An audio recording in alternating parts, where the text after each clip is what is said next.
whole car juddered, a scraping sound, and the rear wheels bounced over something. Logan glanced in the rear-view mirror. The exhaust was lying dented and battered in the middle of the road. "Tell them to get roadblocks up all around the park, every exit." One more corner, the engine roaring like an angry bear, and there it was. A British Telecom phone box, its perspex skin covered with spray paint tattoos, sitting outside the grubby concrete rectangle of a public toilet. No sign of anyone. No parked cars. No passerby. The Vauxhall skidded to a halt in a cloud of pale dust. Logan hauled on the handbrake, tore off his seatbelt, jumped out and sprinted for the phone box. Silence. Just the crunch of his feet on the gravel.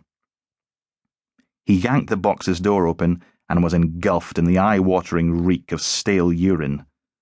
The phone was sitting in the cradle, the shiny metal cord still in place. Thank God. It was about the only thing there that hadn't been vandalized. But it wasn't ringing. Time!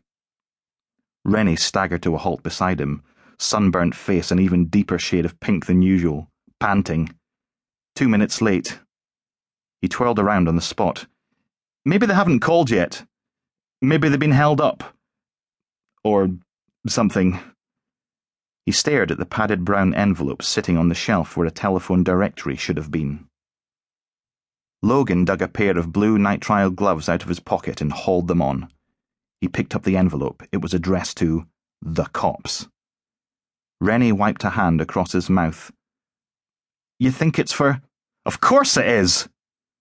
The flap wasn't sealed. Logan levered it open and peered inside. Jesus. What? What did they— He reached inside and pulled out a crumpled ball of white paper, stained red in the centre. He eased the bundle open. A little pink tube of flesh lay in the middle, a pink varnished nail at one end, a bloody stump at the other. A little girl's toe. The wrapping paper was covered in congealed blood, but Logan could still make out the laser-printed message. "Maybe next time you won't be late." Chapter 2. "Did your mother find you under the idiot bush?" DCI Finney jabbed his finger towards the graffitied phone box, where a lone Investigation Bureau technician in full SOC getup was dusting for prints. "Is that why you thought it'd be a good idea to compromise every tenet of evidentiary procedure by opening the envelope when any halfwit— What if it was instructions? Where to go next?" Logan jerked his chin forward. "Would you have left it?" Finney closed his eyes, sighed and ran a hand through his floppy brown hair. With his wide rubbery lips and sagging face, the head of CID was looking more like a disappointed frog with every passing year. He narrowed his beady little eyes. "If you'd been here in time instead of— There was no way in hell we were ever going to make it all the way here from Alton's in 6 minutes. You were supposed to be— We were 2 minutes late. 2 minutes. And in that time they managed to print off a note, hack off a little girl's toe, stick it all in an envelope, address it to The Cops, and bugger off without a trace. But if they did the amputation here, there'd be blood everywhere." Finney puffed out his cheeks, then blew out a long, wet breath.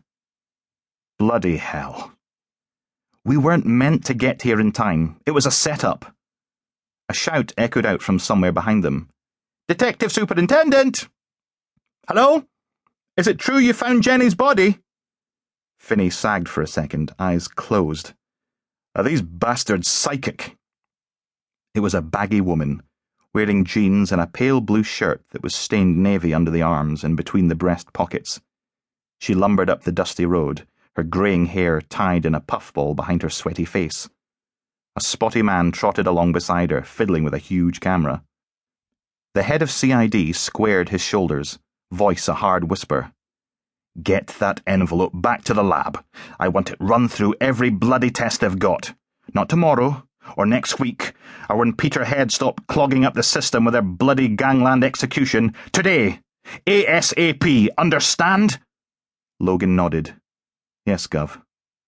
He turned away, making for the phone box just as Spotty the cameraman took his first picture. "Is it her? Is it Jenny?" Finney's voice boomed out.